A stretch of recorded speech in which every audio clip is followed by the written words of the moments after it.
नमस्कार। आज है 19 जनवरी और दिन है गुरुवार। वक्त हो गया है जी बिजनेस की बहुत ही खास पेशकश इंडिया 360 का। मैं हूं दीपक डोभाल। करेंगे दिन भर की तमाम अहम खबरों का 360 डिग्री एनालिसिस, लेकिन सबसे पहले देख लेते हैं वो खबरें जो बनी हैं आज की हेडलाइंस।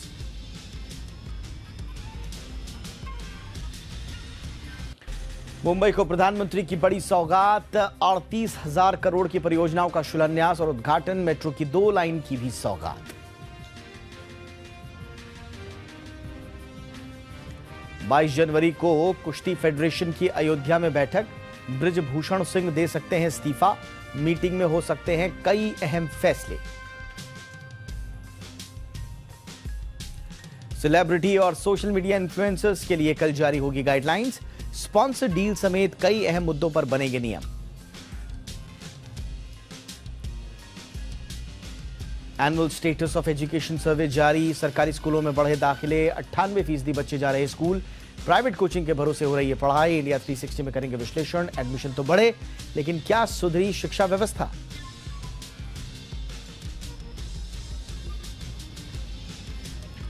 बजट में इनकम टैक्स पर सरकार दे सकती है बड़ी छूट। सूत्रों के मुताबिक 5 लाख रुपए तक की आय पर छूट समेत नई टैक्स सिस्टम को आकर्षक बनाने की योजना। इंडिया 360 में करेंगे विश्लेषण। टैक्स के मोर्चे पर क्या क्या बदलाव हो सकते हैं इस बजट में।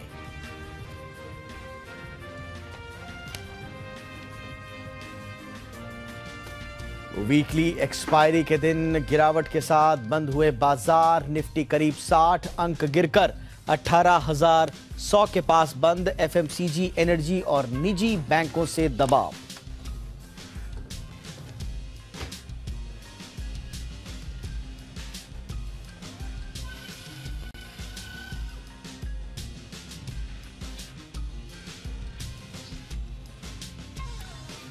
और आइए शुरू करते हैं हमारी खास सीरीज बजट से उम्मीदों।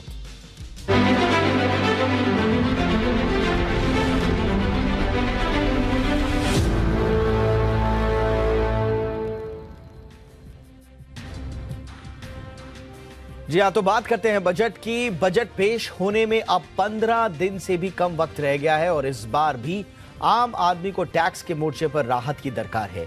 मौजूदा वक्त में सालाना 2.5 लाख रुपए तक की आय टैक्स के दायरे से बाहर है, लेकिन जिस तेजी से महंगाई बढ़ी है उसी तेजी से टैक्स छूट का दायरा नहीं बढ़ा है। ऐसे में आम लोग इस बार न्यूनतम टैक्स छूट आय की सीमा बढ़ने की उम्मीद कर रहे हैं। आम आदमी की मांगों पर बात करने से पहले देख लेते हैं कि इस बार के बजट में क्या आने के कयास लगाए जा रहे हैं। जी बिजनेस को सूत्रों के हवाले से जो जानकारी मिली है उसके मुताबिक बजट में नई टैक्स व्यवस्था को और आकर्षक बनाने पर काम हो सकता है। सूत्रों के मुताबिक सरकार का फोकस नए टैक्स सिस्टम को आकर्षक बनाने पर है। नई टैक्स व्यवस्था में 5 लाख रुपए तक की आय पर टैक्स छूट देने पर विचार हो रहा है। मौजूदा वक्त में नई टैक्स व्यवस्था में कोई भी एग्जेम्पशन शामिल नहीं है, लेकिन इस बजट में होम लोन के ब्याज पर छूट को शामिल किया जा सकता है। वेतन भोगियों को मिलने वाला स्टैंडर्ड डिडक्शन भी शामिल करने पर विचार हो रहा है। इसके साथ ही नए टैक्स सिस्टम में 30% के टैक्स को भी कम करने पर विचार हो रहा है। वहीं पुरानी टैक्स व्यवस्था में 5 से 15 लाख के टैक्स रेट को कम करने पर भी विचार किया जा रहा है। आपको बता दें कि पिछले बजट में वित्त मंत्री ने 2 टैक्स व्यवस्थाएं लागू की थी। इसमें एक पुरानी वाली व्यवस्था ओल्ड रिजीम, और जहां आपको टैक्स एग्जेम्पशन मिल जाते थे, वहीं एक नई टैक्स रिजीम भी लाई गई। इसमें कोई भी एग्जेम्पशन आपको नहीं मिलता, लेकिन हायर टैक्स ब्रैकेट वालों पर कम टैक्स जरूर लगता है। नई टैक्स व्यवस्था को टैक्स पेयर्स ने ज्यादा पसंद नहीं किया। यही वजह है कि अब बजट में इसे और आकर्षक बनाने पर फोकस किया जा सकता है, लेकिन पुरानी टैक्स व्यवस्था में बदलाव की दरकार भी इस बजट से लगाई जा रही है। टैक्स छूट इनकम की लिमिट 2 लाख से बढ़ाकर 2.5 लाख 2014 में की गई थी, लेकिन उसके बाद से इसमें अभी तक बदलाव नहीं हुए हैं। लगातार बढ़ती महंगाई को देखते हुए मांग उठाई जा रही है कि 2.5 लाख की टैक्स छूट को अब बढ़ा दिया जाना चाहिए। इसके अलावा एक बहुत बड़ी डिमांड एटीसी को लेकर है। एटीसी की लिमिट को 1.5 लाख से बढ़ाकर 2 गुना यानी कि 2.5 से 3 लाख रुपए करने की मांग भी पुरजोर तरीके से उठाई जा रही है। मौजूदा वक्त में स्टैंडर्ड डिडक्शन 50,000 रुपए मिलता है, इसे भी बढ़ाए जाने की मांग हो रही है। बजट में वित्त मंत्री को कैपिटल गेन टैक्स को सरल बनाने पर भी फोकस करना होगा। इसके साथ ही पेंशन को टैक्स फ्री बनाने पर बजट में व्यवस्था की जाए। इस तरह के डिमांड जो है वो आम लोगों की तरफ से आती रही हैं। और जी बिजनेस भी लगातार मांग उठा रहा है कि पुरानी टैक्स व्यवस्था में 2.5 लाख टैक्स छूट की लिमिट को बढ़ाकर 3.5 लाख या 4 लाख तक तो कम से कम कर दिया जाना चाहिए। इसके अलावा एटीसी में भी हम साफ, जो हमारे दर्शक हैं, जो आम लोग हैं, हम उन्हीं की बात को एक तरह से इको कर रहे हैं कि एटीसी के तहत भी जो है वो दायरा 1.5 लाख से बढ़ाकर दोगुना कर दिया जाना चाहिए। लेकिन क्या वाकई में इस बार सरकार इस कोशिश में रहेगी? क्या सरकार के मन में वाकई में चल रहा है? संकेत क्या मिल रहे हैं? अनाउंसमेंट तो बजट में ही पता चलेंगे, लेकिन उससे पहले जो बयान आते हैं, जिस तरह की बॉडी लैंग्वेज दिखती है मंत्रियों की, सरकार के जो जुड़े हुए स्टेक होल्डर्स हैं, उससे कम से कम एक संकेत लेने की कोशिश जरूर की जाती है। और आज हम यही समझने की कोशिश कर रहे हैं कि क्या क्या एक्सपेक्ट किया जाए। और इसके लिए इस वक्त हमारे साथ 2 खास मेहमान जुड़ चुके हैं। चर्चा के लिए हमारे साथ जुड़ चुके हैं टीपी ओसवाल सर, जो कि TP Oswal and associates LLP के मैनेजिंग पार्टनर और इंटरनेशनल टैक्स एक्सपर्ट भी हैं। इसके अलावा हमारे साथ जाने माने टैक्स एक्सपर्ट और इंटरनेशनल टैक्स पर बहुत अच्छा और पुराना नाम टीपी ओसवाल के साथ साथ हमारे साथ tax expert Mukesh Gupta sir भी हैं। तो गुप्ता सर, ओसवाल सर, आप दोनों का बहुत बहुत स्वागत है हमारे शो पर। ओसवाल सर, सबसे पहले चर्चा आपसे ही शुरुआत करेंगे। अभी जो सूत्र बता रहे हैं, जो संकेत मिल रहे हैं, वो यही कि नई टैक्स रिजीम को थोड़ा और प्रभावशाली या आकर्षक बनाने के लिए कुछ बड़े कदम उठाए जा सकते हैं, 5 लाख तक की सीमा। आपका इस पर क्या कहना है सर, और क्या इस वक्त ये वक्त की जरूरत है?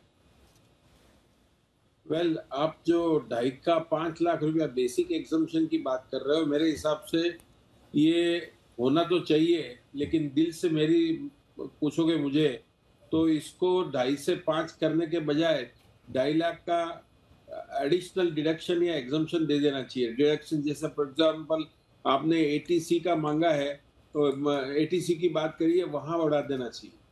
क्योंकि बेसिक में अपने इंडिया में वैसे ही टैक्स पेयर की संख्या देखिए 7 करोड़ के ऊपर नहीं है, और यदि हम 5 लाख रुपया एग्जम्पशन लिमिट कर देंगे तो टैक्स पेयर की संख्या और कम हो जाएगी, तो बहुत ज्यादा कम हो जाएगी। क्योंकि टैक्स पेयर 10 लाख के नीचे वाले टैक्स पेयर सबसे ज्यादा लोग हैं इंडिया में, तो ये एक समस्या जरूर है।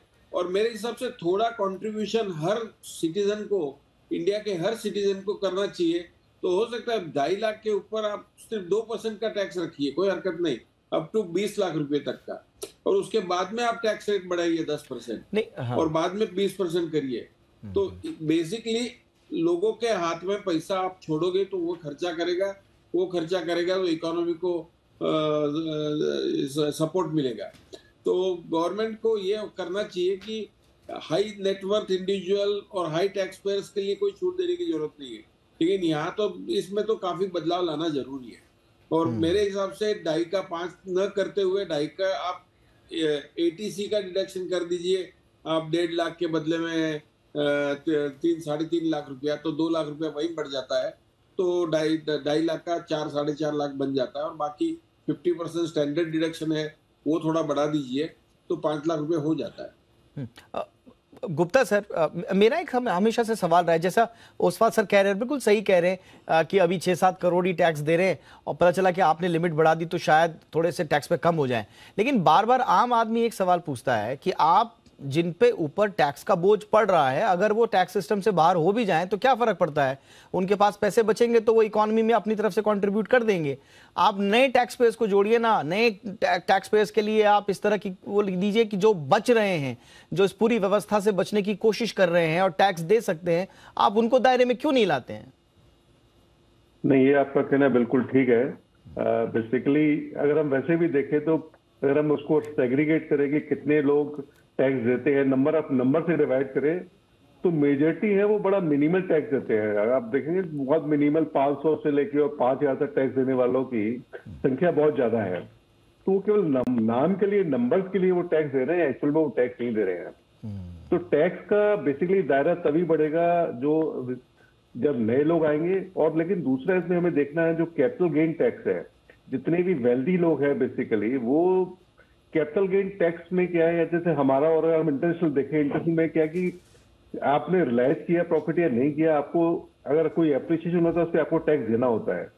लेकिन यहाँ पर है कि अगर आपने 10 साल तक आपने कोई सेल नहीं किया है, कैपिटल गेन है आपका, तो आपको कोई टैक्स नहीं देना पड़ता। तो सरकार इस बारे में भी देख सकती है कि जो रियल वेल्थ जिनके पास है देश में, वो लोग टैक्स नहीं दे रहे हैं, बट जो छोटा तबका है जिसकी इनकम कम है, जो सैलरी इनकम उसकी जो हेड ऑफ इनकम केवल सैलरी और बाकी चीजों से आती है, बिजनेस से आती है, उनको सारा टैक्स देना पड़ रहा है। तो वहां थोड़ा ध्यान देने की बात है।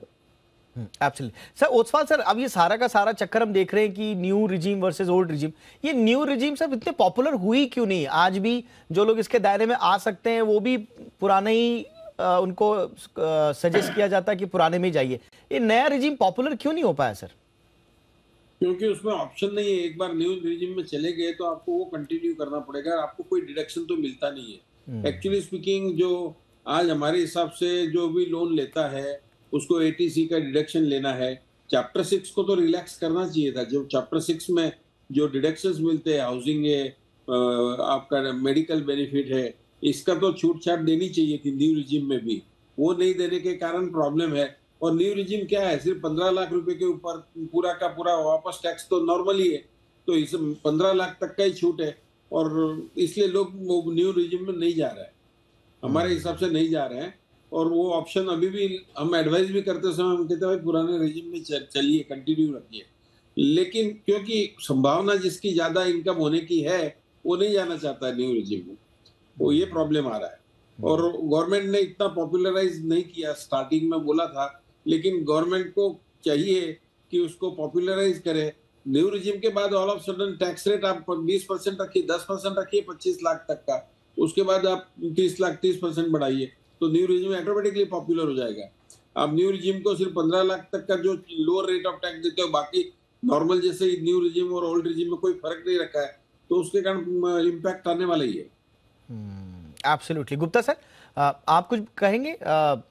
देखिए, पॉपुलर बनाने के लिए आपको स्वाभाविक रूप से उसको आकर्षक बनाना पड़ेगा, अट्रैक्टिव बनाना पड़ेगा। कुछ बातें उसको अट्रैक्टिव बनाने के लिए ओसवाल सर ने कही, आप कुछ एडिशन इसमें करना चाहेंगे सर? नहीं, मैं एक ये कहना चाहता हूँ इसमें, जो केवल एक जो बड़ा फैक्टर ये भी है जिसमें लोग नए रिजीम में नहीं जाना चाहते, वो सोचते हैं कि हम जो पुराने रिजीम में रह के हम अपने आप को फोर्स सेविंग है, हर आदमी डिसिप्लिन नहीं होता, सारे लोग इन्वेस्टमेंट नहीं करते, but because of eighty C contribution, various deduction जो हाउसिंग लोन पे मिलती है, तो इस वजह से वो कुछ अपनी एसेट बना पाता है, कुछ अपना फोर्स सेविंग कर पाता है। मैंने ऐसे भी लोगों को देखा है कि एक तरफ से वो अपने बैंक में एफडी करते हैं, और एफडी वो ब्रेक इसलिए नहीं करते, एफडी के ऊपर लोन लेते हैं कि जैसे मैं एफडी अगर मैंने ब्रेक कर दी वो दोबारा एफडी बना नहीं पाऊंगा, लेकिन लोन जब मेरे पास होगा तो मैं उसको चुकता करूंगा। दूसरा एक रीजन है कि इसमें जो स्विच ओवर उन्होंने केवल दिया है, केवल सैलरीड एम्प्लॉय के लिए दिया है कि सैलरीड एम्प्लॉय वो अपनी विश के ऊपर कभी नए रिजीम में जा सकता है, कभी पुराने रिजीम में जा सकता है, लेकिन अगर वो बिजनेसमैन है, बाकी लोग हैं, वो नहीं जा सकते। तो आज मेरे पास कोई डिडक्शन नहीं भी है और मैं नए रिजीम में चला गया और कल को मैं मान लीजिए घर खरीदता हूं, तो जो डिडक्शन मेरे को पुराने रिजीम में अवेलेबल होती है वो नए रिजीम में अवेलेबल नहीं होगी। तो आगे का सोच कर भी, और ये कि इस बहाने हमारी कुछ सेविंग हो जाती है, मिडिल क्लास के लिए मिडिल क्लास से सेविंग ही बचती है, तो फोर्सफुली सेविंग हो जाती है। इवन पेरेंट्स भी, हमारे के पेरेंट्स से बात होती है, वो एनकरेज करते कि नहीं, उसका जो फाइल करना है ना आप पुराने वाले में करते हैं, इस बहाने कुछ पैसा बचा के तो रखेगा। एब्सोल्युटली। अच्छा ओसवाल सर, एक बड़ी डिमांड आती रही है, लोग कहते हैं कि साहब जो बड़े बड़े 30 लाख 40 लाख 50 लाख का होम लोन है, अब उस पर तो आप जो है टैक्स छूट दे देते हैं, लेकिन एक बहुत बड़ा तबका इंडियंस का है जो कि पर्सनल लोन लेता है, आप उस पर जो है टैक्स छूट क्यों नहीं देते हैं? दूसरा, इससे फायदा ये होगा, बताया ये जाता है कि फिर आपका जो लोन इकोसिस्टम है, जो हमारे सप्लाई चेन के लिए बहुत जरूरी भी है, लिक्विडिटी के लिए, तो उसमें भी तो इजाफा होगा। अगर वो आकर्षक बनेगा पर्सनल लोन लेना, तो शायद लोग और ज्यादा लेंगे। तो इसमें सरकार क्यों बचती है कि पर्सनल लोन पर आप टैक्स छूट नहीं देते? पर्सनल लोन का पर्पस क्या है? यदि बिजनेस पर्पस के लिए लिया तो उसका लोन का तो इंटरेस्ट छूट है, लेकिन personal loan purely personal purpose के लिए लिया हुआ है, जैसे मैरिज है घर में या और कोई रीजन है, बच्चे की एजुकेशन है वगैरह, बच्चे के एजुकेशन के लिए तो थोड़ी बहुत छूट छाट है, लेकिन पर्सनल लोन हमारे हिसाब से कोई भी विदेशों में भी डिडक्शन नहीं मिलता है उस पर इंटरेस्ट देने का। तो इसके लिए हमारे हिसाब से वो गवर्नमेंट की थिंकिंग करेक्ट है पर्सनल। लेकिन इनकम फ्रॉम हाउस प्रॉपर्टी पे जो छूट छाट रिस्ट्रिक्शन रखी है उसको लिबरल करना चाहिए।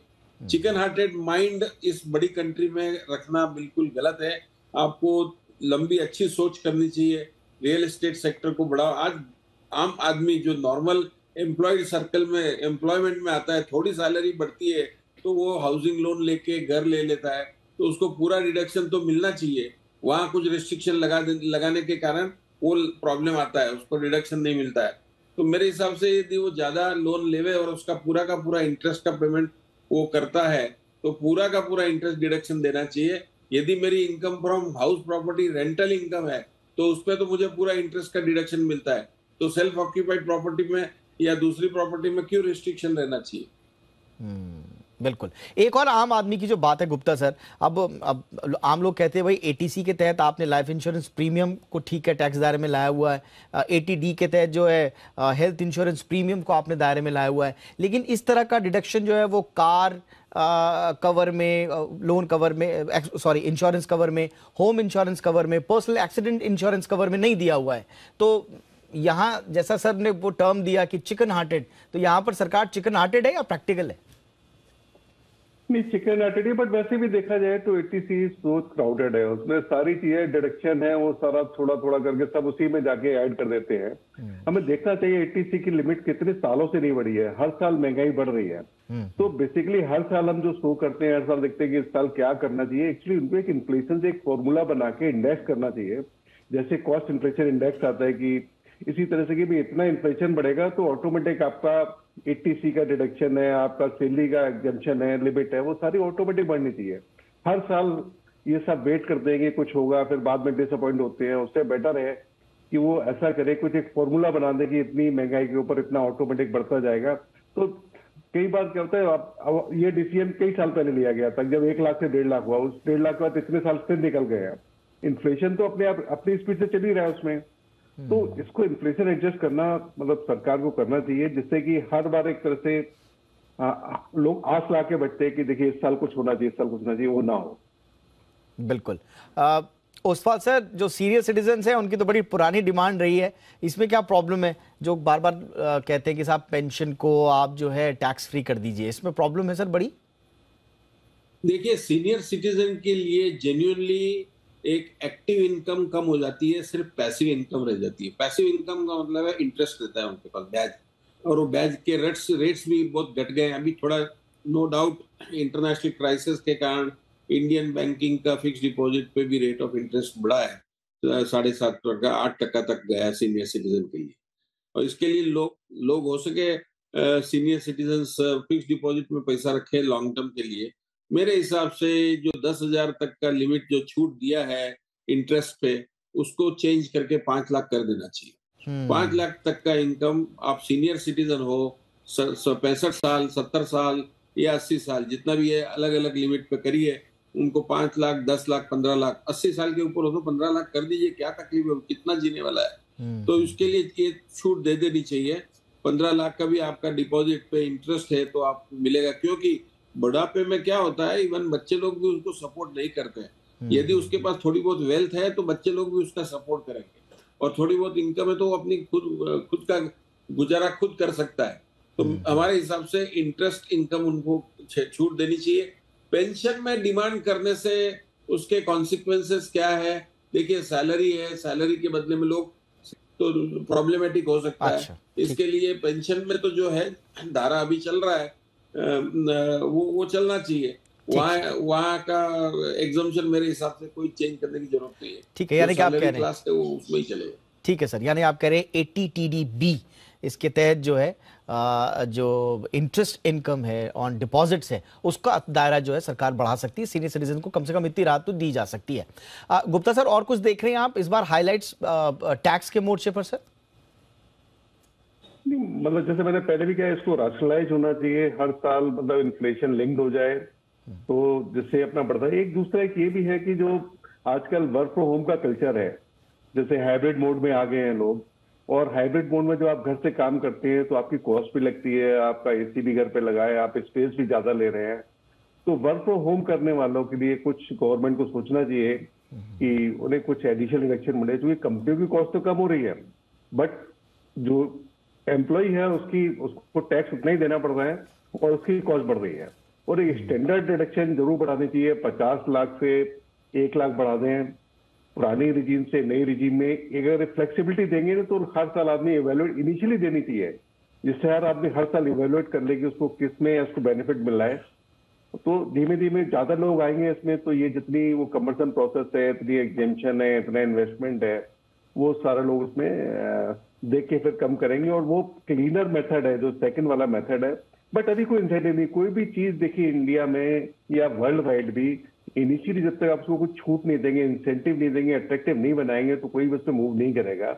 वो इतने साल से पुराने सिस्टम में रहते आए हैं, तो इसको थोड़ा उनको अट्रैक्टिव करना चाहिए। एब्सोल्युटली। तो डिमांड बहुत है, उम्मीदें भी बहुत हैं, और सीधा सीधा प्लेन उम्मीदें ये हैं कि जो छूट हैं उनको बढ़ाया जाए और जो टैक्सेस हैं उनको घटाया जाए। तो टैक्स बढ़े और टैक्स घटे और छूट का दायरा बढ़े, यही आम आदमी की डिमांड। वही हमारे जो एक्सपर्ट्स हैं वो भी रिफ्लेक्ट कर रहे हैं। अब देखते हैं कि इसमें क्या कुछ बजट में दिखाई देता है। बहरहाल बहुत बहुत शुक्रिया ओस्तवाल सर, आपने वक्त निकाला हमारे दर्शकों के लिए। Thank you sir. Mukesh Gupta sir, आपका भी बहुत बहुत शुक्रिया सर। आइए आगे बढ़ते हैं और थोड़ा सा ग्राउंड रियलिटी भी देख लेते हैं। आम आदमी टैक्स के मोर्चे पर राहत की डिमांड कर रहा है, तो वहीं कारोबारी भी अपने मन की बात वित्त मंत्री से कह रहे हैं। बजट से हीरा कारोबारियों की क्या डिमांड है, क्या उम्मीदें हैं इस बार के बजट में, देखिए हीरा कारोबारियों के साथ हमारी बजट चौपाल। केंद्र सरकार अपना बजट पेश करने वाली है। ये बजट से हीरा व्यापारियों और हीरा उद्योगकारों की काफी सारा अपेक्षा इस बजट से जुड़ी हुई है। हमारे साथ सूरत के जो हीरा व्यापारी है वो हमारे साथ जुड़े हुए हैं, तो हम उनसे बात कर रहे हैं। जी दिनेश भाई, काफी सारी आशा और अपेक्षा इस बजट से, क्या कहोगे सर? हर बजट के अंदर हर इंडस्ट्री के साथ जुड़े हुए लोगों की कुछ आशा और अपेक्षा होती है, क्योंकि वो अपेक्षा इंडस्ट्री के ग्रोथ के लिए होती है। खास करके डायमंड इंडस्ट्री की हम बात करें तो जो कट एंड पॉलिश पे 5% ड्यूटी अभी लग रही है, उसको कम करके 2.5% करना चाहिए, क्योंकि आज की तारीख के अंदर बहुत से माल ऐसे हैं कि इनवॉइस ऊपर नहीं, लेकिन झांगड़ पर माल एक्सपोर्ट होता है कि वहाँ से देखने के बाद उसमें से कितना % वो चॉइस करते हैं, बाकी का माल वापस आता है। उस पर 5% ड्यूटी बहुत हैवी रहती है, तो लोगों को बिजनेस में दिक्कत आती है। दूसरी बात है कि सरकार ने SNZ के अंदर रफ जो बड़े माइनर्स हैं, इन लोगों को इनवाइट कर दिया है, परमिशन भी दे दिया है, लेकिन रफ सेल करने के लिए परमिशन नहीं है। तो SME सेक्टर के लोगों को वही दिक्कत रहती है, कारण कि आज की तारीख के अंदर जो ई-कॉमर्स के माध्यम से जो लोग बिजनेस करेंगे और उसकी कंपनी का रजिस्ट्रेशन बाहर विदेश में शायद दुबई या बेल्जियम या साउथ अफ्रीका के अंदर नहीं होगा, तो इन लोगों को 2% लेवी देनी पड़ती है। तो यहाँ जो लोग माल लेके आ रहे हैं उसको सेल करने की परमिशन देना चाहिए। 2008 से पहले डायमंड के अंदर ड्यूटी लगती थी इंपोर्ट के लिए। तब एक इम्प्रेस लाइसेंस करके गवर्नमेंट ने एक सुविधा दी थी कि अगर हम 100 कैरेट डायमंड यहाँ से एक्सपोर्ट करते हैं और उसमें से 5 कैरेट डायमंड रिजेक्ट होता है या रीअसोर्टमेंट के लिए आता है, तो उसकी इंपोर्ट ड्यूटी नहीं लगती थी। और बाद में 2008 के बाद इंपोर्ट ड्यूटी जब गवर्नमेंट ने हटा दी और 2012 के अंदर वापस ड्यूटी डाल दी, तो जो ड्यूटी थी वो तो वापस आ गई, पर उसका जो इम्प्रेस लाइसेंस था उसके अंदर वर्कआउट करना बाकी रह गया है। तो मेरी गवर्नमेंट से ये रिक्वेस्ट है कि जो इम्प्रेस लाइसेंस है उसकी प्रोसेस, इसकी प्रथा वापस से स्टार्ट की जाए। हमारे ये अच्छा है कि 2% जो लेवी लेते हैं वो नाबूद करने की है, कि इसमें छोटे कारखाने वाला है ना सब, उसको ठीक रहेगा। इसलिए हम 2-3 बार रजूआत की है और अभी दूसरे छेले लास्ट में भी करेंगे कि ये 2% ड्यूटी माफ़ कर दे, ऐसा हमारा एक रजूआत है। इंपोर्ट ड्यूटी, GST वगैरह सारी आशा और अपेक्षा हीरा व्यापारियों की इस बजट से जुड़ी हुई है। ये बजट में कितना फ़ायदा हीरा व्यापारियों को होगा, ये तो जो बजट जब पेश होगा तभी सबको पता चलेगा। कैमरामैन देवांग राणा के साथ चेतन पटेल, जी मीडिया, सूरत। ग्रामीण भारत में स्कूलों में दाखिले काफी ज्यादा बढ़े हैं, जो कि शिक्षा व्यवस्था की बदलती हुई तस्वीर पेश करता है, एक सुकून भरी तस्वीर पेश करता है। हालांकि जहां एक तरफ दाखिले बढ़े हैं तो वहीं बच्चों को प्राइवेट ट्यूशन पढ़ाने का ट्रेंड भी बढ़ा है। ये सारी बातें सामने आई हैं annual status of education report में, जिसे असर कहा जाता है, ASER। रिपोर्ट के मुताबिक गांवों में अब 98.4% बच्चे स्कूल जा रहे हैं। पहली बार ये आंकड़ा 98% से पार हुआ है, उससे ज्यादा हुआ है।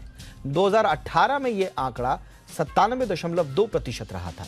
रिपोर्ट में पता चला है कि निजी स्कूलों में एडमिशन लेने वाले स्टूडेंट्स की संख्या घटी है, वहीं सरकारी स्कूलों में बच्चों का दाखिला बढ़ा है। 4 साल पहले यानी कि साल 2018 में 30.9% बच्चे निजी स्कूलों में थे, लेकिन 2022 में 25% पर यह सिमट गए। सरकारी स्कूलों में दाखिला लेने वाले 6 से 14 साल के बच्चे 72.9% हो गए। 73% आप मान सकते हैं, जो 2018 में 66% ही थे। हालांकि पढ़ाई के मामले में एक रिपोर्ट जो है चिंताजनक आंकड़ा भी पेश करती है।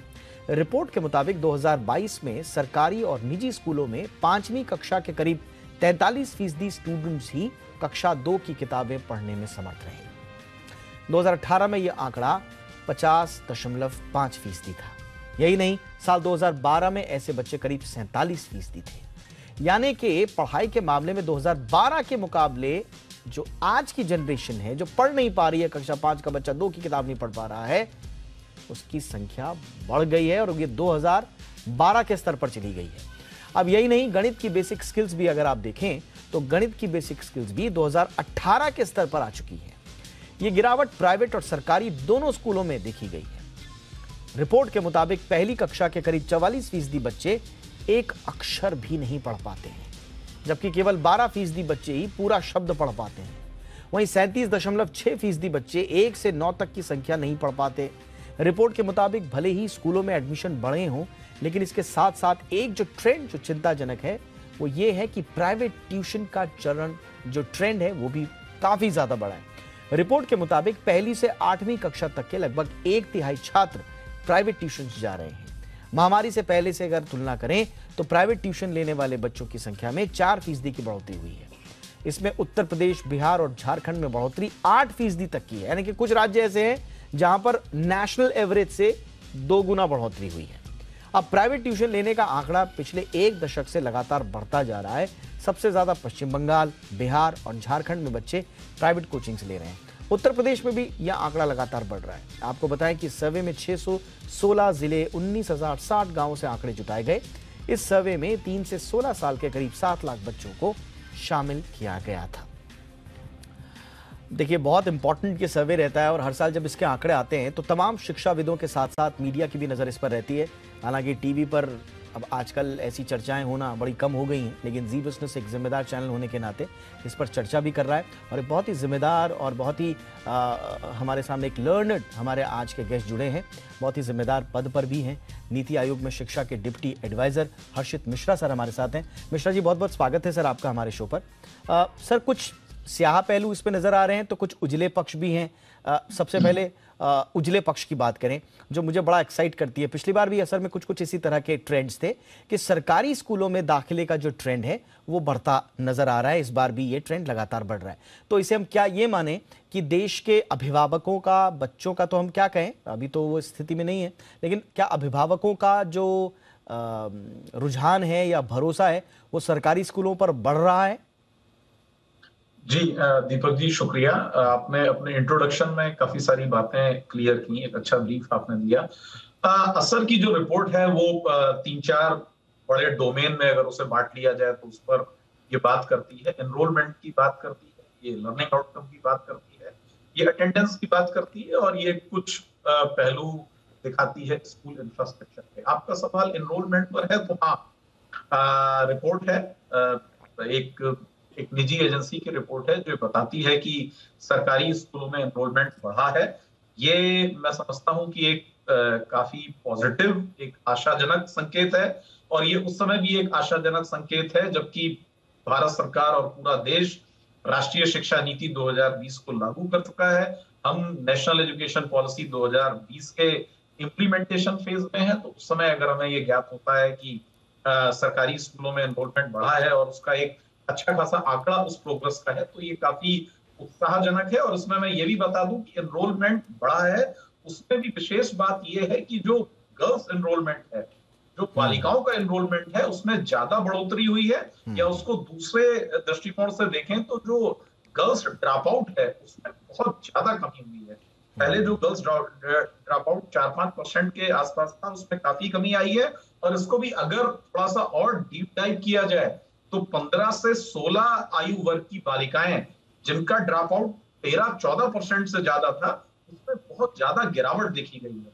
तो ये कुल मिला के मैं समझता हूं कि ये समग्र शिक्षा अभियान, राष्ट्रीय शिक्षा नीति और ये भारत सरकार के सारे प्रयासों, बिल्कुल उसके साथ में राज्य सरकार के जो कदम से कदम मिलाए गए हैं, ये उन सबका एक परिणाम नजर आता है। बहुत अच्छा। और ये आपने अच्छा किया। ये देखिए, ये थोड़ा सा एनकरेजिंग डेटा है जो थोड़ा सा और मैं आपके सामने रखूंगा। देखिए, अगर आप अटेंडेंस देखें वो भी बढ़ी है। 2018 में जो टीचर अटेंडेंस थी वो 85% के आसपास थी, 2022 में ये बढ़कर 87 को पार कर गई है। इसके अलावा बहुत इंपॉर्टेंट एक पैरामीटर है जिस पर हम सबकी चिंता रही है, मैंने इस पर पहले भी बात की है, बहुत बातें इस पे होती रही हैं, जो लड़कियों के लिए टॉयलेट की सुविधा का एक मसला था जिसको लेकर अक्सर बड़ी स्याह पिक्चर आती थी। इसमें देखिए, इसमें भी बहुत अच्छा सुधार देखने को मिला है। लड़कियों के लिए टॉयलेट की सुविधा वाले स्कूलों का प्रतिशत बढ़कर 68% से ज्यादा हो गया है। आज भी काम करने की आवश्यकता है, लेकिन ये ट्रेंड, जो ट्रैजेक्टरी जो पॉजिटिव दिशा में, ये थोड़ा एनकरेज करती है।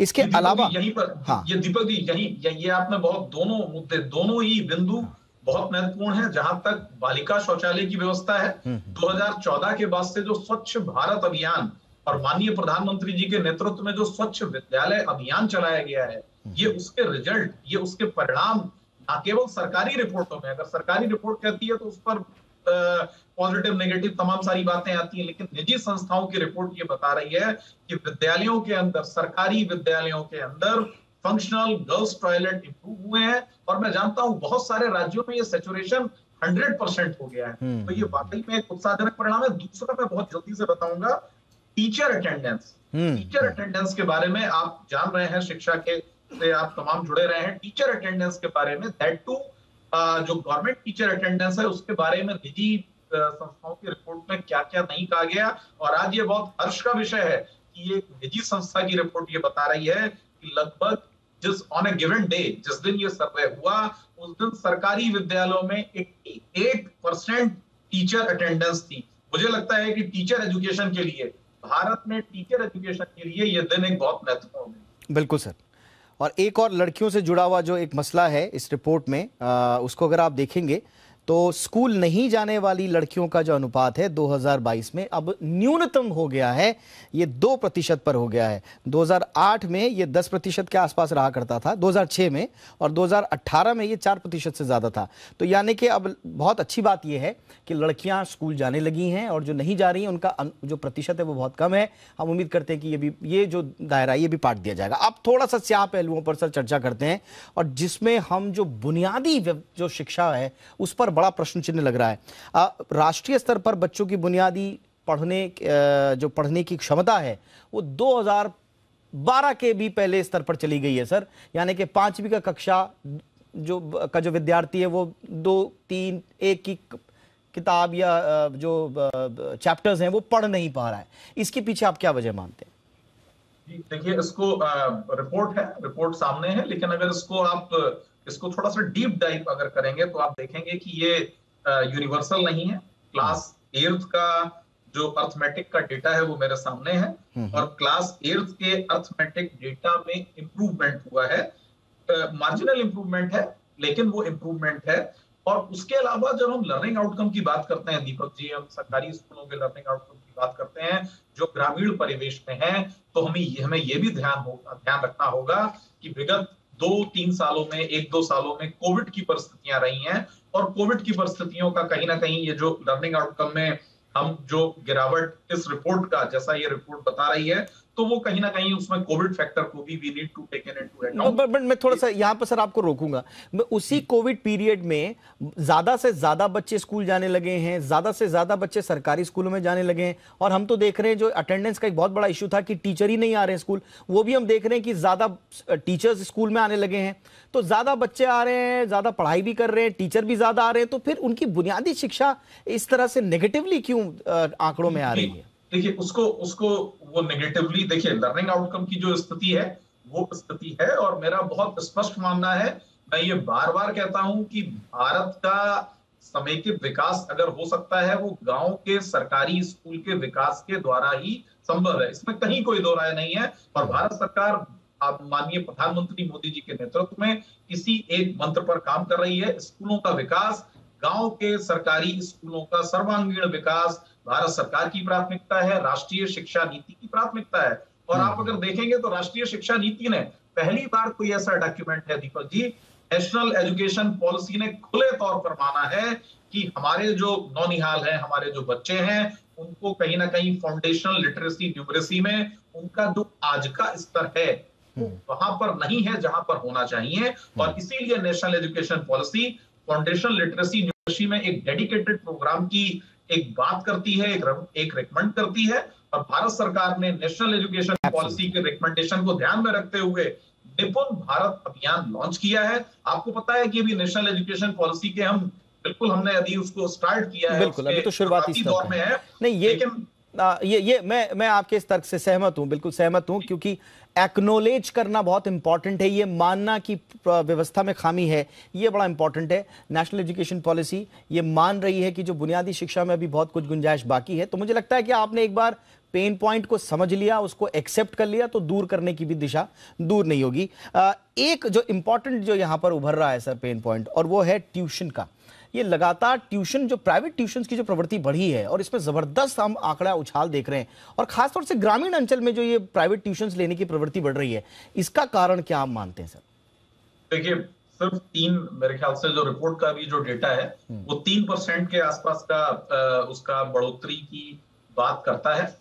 और ये है कि हाँ, ये प्राइवेट ट्यूशंस का जो है, लेकिन उसमें हमें ये देखना पड़ेगा उसको कैसे। लेकिन 1/3 है, टोटल 1/3 है। अब 3% भले ही बढ़ रहे हो, लेकिन ओवरऑल तो 1/3 एक बड़ी तादाद है सर जो प्राइवेट ट्यूशन ले रही है। जी। तो अब ये है कि उसमें कहीं ना कहीं मुझे लगता है कि अभिभावकों की जागरूकता है। शायद वो बच्चों को बहुत ज्यादा उनको ये लगता है कि मेरा बच्चा। और ये प्राइवेट ट्यूशन का डेटा है दीपक जी, ये वो डेटा नहीं है कि इसमें कितने बच्चे सरकारी हैं और कितने बच्चे गैर सरकारी हैं। नहीं, आप जिसे जागरूकता कह रहे हैं सर, आप जिसे जागरूकता कह रहे हैं, कई लोग ये भी कहते हैं कि भरोसा नहीं है उनको शिक्षा व्यवस्था पर। उनको लगता है कि प्राइवेट ट्यूशन से काम होगा। ये जो डेटा है, ये जो प्राइवेट ट्यूशन का डेटा है, इस डेटा में ये डेटा नहीं है कि इसमें से कितने बच्चे गवर्नमेंट स्कूल के हैं और कितने बच्चे प्राइवेट स्कूल के। मैं एक दूसरी बात कह रहा हूं। मैं बात ये कह रहा हूं कि अब देश में एक समझ है कि बच्चों को सिर्फ उनका एनरोलमेंट ही आवश्यक नहीं है, उनको गुणवत्ता परक शिक्षा, क्वालिटी एजुकेशन उनके लिए आवश्यक है। उनको अपना करियर बनाना है। और ये हर्ष का विषय है कि माता पिता अपने बच्चों की शिक्षा को लेकर के जागरूक है। प्राइवेट ट्यूशन का एक मसला है, वो एक मसला है, लेकिन मैं आपको ये विश्वास दिलाता हूं, फिर मैं वहीं पर आता हूं कि निपुण भारत अभियान में ऐसे पूरे प्रावधान कर लिए गए हैं, राज्यों के साथ एक टीम बना ली गई है कि आप जब देखेंगे कि आने वाले दिनों में चाहे वो सरकारी रिपोर्ट हो चाहे वो गैर सरकारी रिपोर्ट हो, जो फाउंडेशन लिटरेसी न्यूमरेसी का लेवल है, जो क्वालिटी एजुकेशन का लेवल है, उसमें हमारे सरकारी विद्यालय, उसमें हमारे गैर सरकारी विद्यालय, क्योंकि सारे बच्चे हमारे हैं। बच्चे अगर सरकारी स्कूल में है तो भी भारत माता की संतान है, बच्चे गैर सरकारी स्कूलों के हैं तो भी भारत माता की संतान है। तो मेरा ये स्पष्ट मानना है कि क्वालिटी एजुकेशन को लेकर के देश में जागरूकता आई है, देश के ग्रामीण अंचलों में जागरूकता आई है। और इस जागरूकता का अभियान गवर्नमेंट स्कूल्स के बच्चों को, प्राइवेट स्कूल्स के बच्चों को समेकित रूप से मिलेगा। राष्ट्रीय शिक्षा नीति में ऐसी पुरजोर व्यवस्था की गई है। भारत सरकार इसके लिए दिन रात एक करके काम कर रही है। बिल्कुल सर। मैं संक्षेप में आखिरी सवाल, क्योंकि हम बच्चियों की स्कूल नहीं जाने के अनुपात पर चर्चा कर रहे थे। कुछ अभी ऐसे पॉकेट्स हैं, कुछ राज्य हैं जहां पर चिंताएं हैं। उसमें उत्तर प्रदेश है, मध्य प्रदेश है और छत्तीसगढ़ है, जहां पर अभी भी ये आंकड़ा 2006 वाला है, 10% है। तो क्या नीति आयोग और केंद्र सरकार मिलकर कुछ फोकस्ड अप्रोच के साथ इन राज्यों में काम करने की सोच रही है सर? बिल्कुल, बालिका शिक्षा को लेकर के बहुत ही केंद्रित योजनाओं पर काम हो रहा है। बेटी बचाओ बेटी पढ़ाओ योजना पर काम हो रहा है।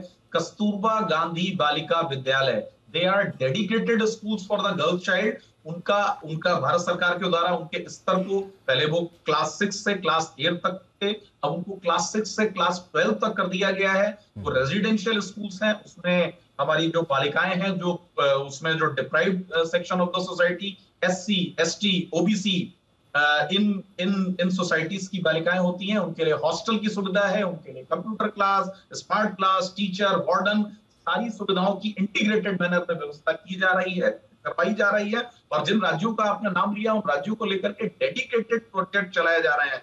तभी आपने ओवरऑल देखा कि अगर हम ओवरऑल बालिकाओं के ड्रॉप आउट की बात करें तो उसमें भी ये रिपोर्ट बताती है कि ये प्रतिशत कम हुआ है। और अगर हम 15 से 16 आयु वर्ग की बालिकाओं की बात करें तो सेकेंडरी और हायर सेकेंडरी का था, जहां पर gross enrolment ratio, net enrolment ratio के डाटा कम आते थे, वहां पर भी ये रिपोर्ट दिखा रही है कि ड्रॉप आउट में एक कमी आई है। इस बात के बाद दीपक जी मैं एक बात बताना चाहूंगा, जो लर्निंग आउटकम का मसला है उसमें अभी नवंबर 21 में एनसीईआरटी भारत सरकार ने नेशनल अचीवमेंट सर्वे किया था और उस सर्वे के भी काफी सारे रिजल्ट आए थे और वो रिजल्ट एक मिक्स, मैं ये नहीं कहूंगा वो एक मिक्स रिजल्ट थे, बट उसमें एक आगे का रास्ता हमें मिला था। मैं एक अंतर बताना चाहूंगा, असर का जो सर्वे है और जो नेशनल अचीवमेंट सर्वे है, आपने वो शो किया था, मैं उस शो में था, दोनों में अंतर ये है कि असर जो है वो होम बेस्ड सर्वे है और जो नेशनल अचीवमेंट सर्वे है वो स्कूल बेस्ड सर्वे है। तो अब उसमें यह है कि स्कूल में बच्चा जब होता है तो वो ज्यादा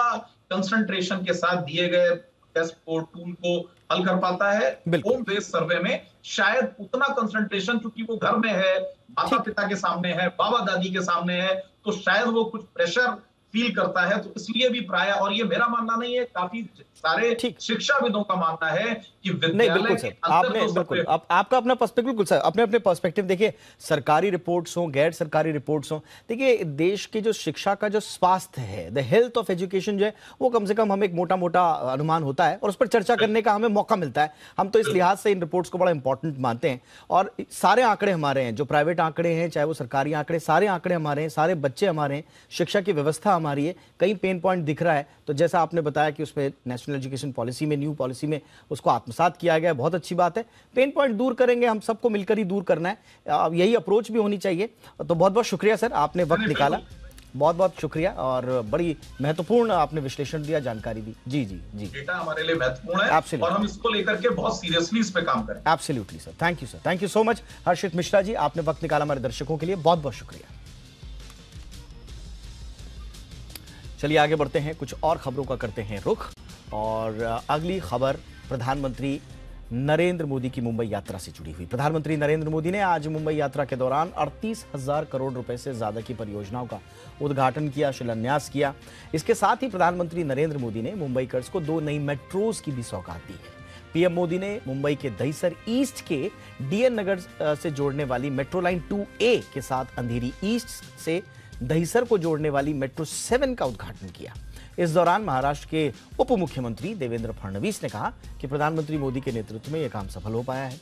वहीं प्रधानमंत्री नरेंद्र मोदी ने कहा कि एकनाथ शिंदे और देवेंद्र फडणवीस के साथ आने से विकास के कार्यों में तेजी आई है। सुनते हैं प्रधानमंत्री नरेंद्र मोदी ने इस दौरान क्या कहा। हमारी ये प्रतिबद्धता मुंबई में मेट्रो नेटवर्क के विस्तार में भी दिखती है। 2014 तक मुंबई में सिर्फ 10-11 किलोमीटर तक मेट्रो चलती थी। जैसे ही आपने डबल इंजन सरकार बनाई, वैसे ही इसका तेजी से विस्तार हुआ है। कुछ समय के लिए काम धीमा जरूर हुआ, लेकिन शिंदे जी और देवेंद्र जी की जोड़ी के आते ही अब फिर तेजी से काम होने लगा है। तो ये 2 नई मेट्रो कैसे मुंबईकर्स के सफर को आसान करेंगी, जानने के लिए चलते हैं मेरे सहयोगी दीपक यादव के पास, जो इस वक्त स्टूडियो में पहुंच चुके हैं पूरी डिटेल्स के साथ। ओवर टू यू दीपक, बताइए मुंबईकर्स की लाइफ कैसे आसान करने वाली हैं परियोजनाएं। दीपक, पहले तो मैं आपको बताऊं कि ये जो 2 मेट्रो हैं वो 2 मेट्रो वेस्टर्न लाइन की है, पश्चिमी लाइन की है, जहां पर सबसे ज्यादा आबादी ट्रेवल करती है। अगर हम लोकल ट्रेन की बात करें तो करीब 30 लाख लोग प्रतिदिन सफर करते हैं लोकल ट्रेन में। अब ये 2 लाइन आने के बाद करीब 12 लाख लोग शिफ्ट होंगे 2031 तक इन मेट्रोज में। तो आप समझ सकते हैं कि कितना लोड कम होगा लोकल पर और किस तरह से एक आरामदायक सफर मिलेगा। और एक बड़ी आसान चीज जो हो जाएगी वो ये कि आपको लोकल से जो मेट्रो में इंटरचेंज करना पड़ता है बीच के स्टेशंस में, वो आप डायरेक्ट मेट्रो से मेट्रो में कर पाएंगे। मान लीजिए आप घाटकोपर से या वर्सोवा से आते हैं तो आपको सेंट्रल में कहीं पर लोकल में जाना पड़ता था, अब लोकल में नहीं जाना पड़ेगा और सीधे आपको मेट्रो में ही चेंज करना पड़ेगा। तो मैं आपको बताऊं, ये जो मेट्रो 2A है उसकी बात करते हैं। मेट्रो 2A करीब 18.5 किलोमीटर की लाइन है, जिसमें 17 स्टेशन होंगे, जिनमें अंधेरी है, लोअर ओशिवारा है, ओशिवारा के बाद गोरेगांव है, पहाड़ी गोरेगांव है, इस तरह से पूरे 17 स्टेशन को ये मेट्रो कवर करेगी। और 17 स्टेशन कवर करने के बाद जैसे मैंने आपको बताया कि करीब 6 लाख की आबादी रहेगी जो इसमें ट्रेवल करेगी। एक आरामदायक सफर, एक अच्छा सफर। और इसमें एक व्यंग्यात्मक तौर पर अगर मैं आपको कहूं दीपक, तो अभी की जो स्थिति है, अगर आप कभी भी जाएं और देखें कि वेस्टर्न लाइन में लोग किस तरह से सफर करते हैं, सबसे ज्यादा आबादी होती है। कहा जाता है कि आप घर से कौन सा परफ्यूम लेकर चले हैं और वो कौन सा परफ्यूम आपका पहुंचने तक बदल जाएगा, कौन से फ्रेगरेंस को ले लेगा, वो देखने वाली बात है। अब मैं आपको दूसरी मेट्रो की अगर बात करूं, यानी मेट्रो लाइन 7 की, तो वो है करीब 16.5 किलोमीटर की, जो रेड लाइन है। और इसमें भी 2031 तक अनुमान है कि 6,68,000 लोग सफर करेंगे और 13 स्टेशन होंगे इसमें, जो कि गुंदावली है, मोगरा है, जोगेश्वरी है, गोरेगांव ईस्ट है, आरे है, डिंडोशी है, कुरार है, अकुरली है, पोईसर है, मगाठाणे, देवीपाड़ा, राष्ट्रीय उद्यान और ओवरीपाड़ा। इस तरह से ये आप 13 स्टेशन देख पाएंगे। तो 17 स्टेशन एक लाइन में और 13 स्टेशन एक लाइन में, यानी 2 मेट्रो लाइन काफी कुछ सफर आसान करेंगी। और ये कितनी खुशी में होंगे वो लोग जो डेली लोकल में सफर करते हैं, भीड़ के साथ सफर करते हैं, उनके लिए कितनी बड़ी राहत की खबर है, ये देखने वाली। बिल्कुल, बहुत बहुत शुक्रिया इस तमाम जानकारी के लिए। बड़ी डिटेल में आपने दोनों जो परियोजनाएं हैं उसका खाका पेश किया और कैसे ये लोग पेन पॉइंट को सॉल्व करेंगे ट्रैवलिंग के, कम्यूट के, इस पर जानकारी देने के लिए बहुत बहुत शुक्रिया दीपक आपका। और आइए अब बात करते हैं हमारी खास श्रृंखला दावोस समिट की बात।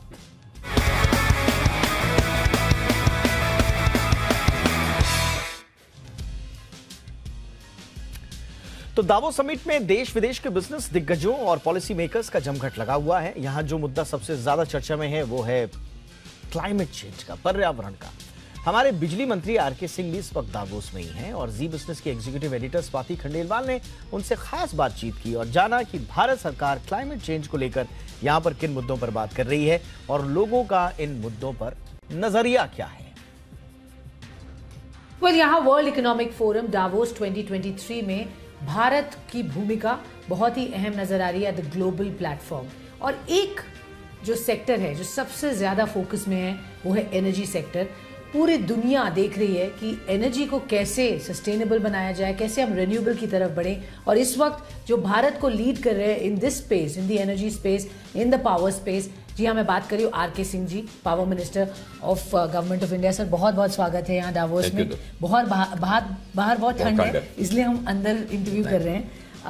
पावर की बात की जाए और रिन्यूएबल्स पर खास जो फोकस इस बार दावोस में है, हर साल है बट इस बार उसकी चर्चा और भी है, अहमियत और है ग्लोबल लेवल पर भी। भारत अपने आप को कैसे पोजीशन कर रहा है? हम ऑलरेडी एक ऐसे पोजीशन पर हैं जिसको कि दुनिया देख रही है, डेवलप्ड वर्ल्ड देख रही है विथ एप्रिसिएशन, क्योंकि हम उनसे बेहतर पोजीशन पर हैं। आज विकसित देश में, विकसित राष्ट्रों में पावर क्षेत्र में एनर्जी उथल पुथल है, एनर्जी क्षेत्र में बहुत उथल पुथल है। उनकी अवेलेबिलिटी में दिक्कत हो गई है। जो प्राइसेस हैं इलेक्ट्रिसिटी के वो 4 गुना 5 गुना हो गए। भारत में हम लोग की यहाँ अवेलेबिलिटी पूरी है, हमारा प्राइस एकदम बिल्कुल लेवल है।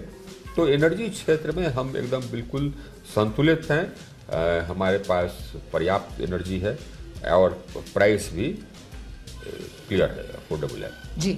एक तो ये है। दूसरा ये तब है जबकि हम एनर्जी ट्रांजिशन में, क्लाइमेट एक्शन में, रिन्यूएबल एनर्जी के क्षेत्र में हम दुनिया के लीडर हो गए। We are the largest. हमारा जो कैपेसिटी है आज रिन्यूएबल एनर्जी का, वो दुनिया के सबसे बड़े कैपेसिटीज में से तीसरा नंबर पर करीब है।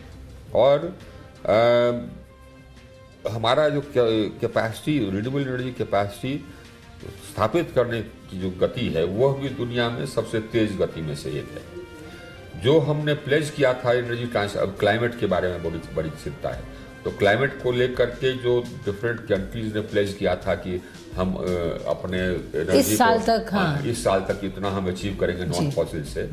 जो हमने प्लेज किया था वो हमने ऑलरेडी अचीव कर लिया। 9 साल पहले हमने कहा था कि 2030 तक हमारी जो रिन्यूएबल एनर्जी कैपेसिटी है, फॉसिल फ्यूल कैपेसिटी, वो 40% हो जाएगी। ऑलरेडी हम 42% पर पहुंच गए और 2030 तक हमारी जो टोटल पावर जनरेशन कैपेसिटी है उसका 50% से ऊपर हो जाएगा हमारा नॉन फॉसिल से। तो उसमें भी हम दुनिया में अग्रणी देश हैं। जो सर्वेज हुए हैं इंटरनेशनल सर्वेज, उसमें भारत ने जो काम किया है वो बोलता है कि भारत अकेला देश है जो कि अपने एनर्जी ट्रांजिशन एक्शंस ऐसा में इतना काम किया है कि जो ग्लोबल राइज इन टेम्परेचर है सब 2 डिग्री तक रहे। तो भारत अकेला लार्ज इकोनॉमी जो एनर्जी ट्रांजिशन में जितने देश काम किए हैं उसका एक सर्वे हुआ, तो उसमें टॉप 5 देशों में हमको रखा गया। उस टॉप 5 देशों में जो लार्ज, हम अकेले लार्ज इकोनॉमी है, बाकी सब छोटे। और दावोस समिट में ही स्वाति खंडेलवाल ने बात की नीति आयोग के सीईओ परमेश्वरन अय्यर से। पर यहाँ हम डावोस में हैं और भारत की पॉलिसीज को लेकर बहुत बातचीत है और उस पर जो भरोसा है वो भी हमें दिख रहा है। लेकिन इस वक्त चलते हम सीधे सीईओ ऑफ नीति आयोग हमारे साथ यहाँ जुड़ रहे डावोस में, परमेश्वरन अय्यर जी। सर बहुत बहुत स्वागत है। एंड जिस तरह से हमारी पॉलिसी इनिशिएटिव्स, पॉलिसी रिफॉर्म्स पर बात हो रही है, जो इन्वेस्टर्स हैं आपसे मिल रहे हैं, किस तरीके का भरोसा दिखा रहे हैं सर भारत पर? नहीं, मुझे तो लगता है यहाँ पे डावोस में जितने हमारे बिजनेस के लोग हैं, जो इंटरनेशनल इन्वेस्टर्स हैं जी, तो इतना इंटरेस्ट है इंडिया में अभी जी। तो जैसे अभी बात हो रही थी, मुझे तो लगता है कि इंडिया का अपना टाइम आ गया है। और इंडिया में यहाँ पे हमारा जो ग्रोथ रेट है, जो इंटरनेशनल ऑर्गेनाइजेशंस ने माना है, largest economy, it's the fastest growing largest economy in the world. और जिस तरीके से हम लोगों ने अपने मैक्रो इकोनॉमिक पॉलिसीज़ को स्टेबलाइज किया है, सो ग्लोबल हेडविंड्स तो हैं and we still have to be careful, but overall there is optimism on the economic front. Fiscally we have been conservative. GST revenues अभी बहुत अच्छे हैं। और आगे जाके अभी if you look at the social side, all our programs are being digital story, यहाँ पे डिजिटल के बारे में बहुत बातचीत हुई है। और हमारा जो डिजिटल ट्रांसफॉर्मेशन है इंडिया में, हमारे डिजिटल आइडेंटिटी के 1.2 बिलियन लोग हैं। इंडिया स्टैक में there's a lot of confidence in India. So I think overall there's an optimism, and frankly whole of Davos, आपने देखा हम यहाँ जहाँ पे खड़े हैं, every place you go there is India. चाहे वो इंडिया हो, महाराष्ट्र हो, तेलंगाना हो। बहुत अच्छी बात है, हमारे ग्लोबल सेटअप में इंडिया की जो एक प्रेजेंस है वो फील हो रही है, बिल्कुल feel in a very strong way. But sir policies को लेकर अब जो सरकार की सोच है और जो डायरेक्शन होगा वो कैसा होगा, क्योंकि उसकी वजह से बाहर का निवेश भारत में आता है। तो एक पॉलिसी स्टेबिलिटी, पॉलिसी डायरेक्शन, उस पर जो आपने फोकस किया होगा, अब तक जो हुआ है वो तो सर पता है, बट आगे किस डायरेक्शन में और कौन से वर्टिकल सेक्टर्स में हम देखेंगे और भी सरकार काम कर रही हो? देखिए, एक तो हमारा जो डिजिटल स्टोरी है, that is the backbone of most of our growth going forward. Okay sir. So एक तो that's critical. PLI scheme to encourage manufacturing and exports in strategic sectors. This will bring about transformational world-class manufacturing in India. In India, okay.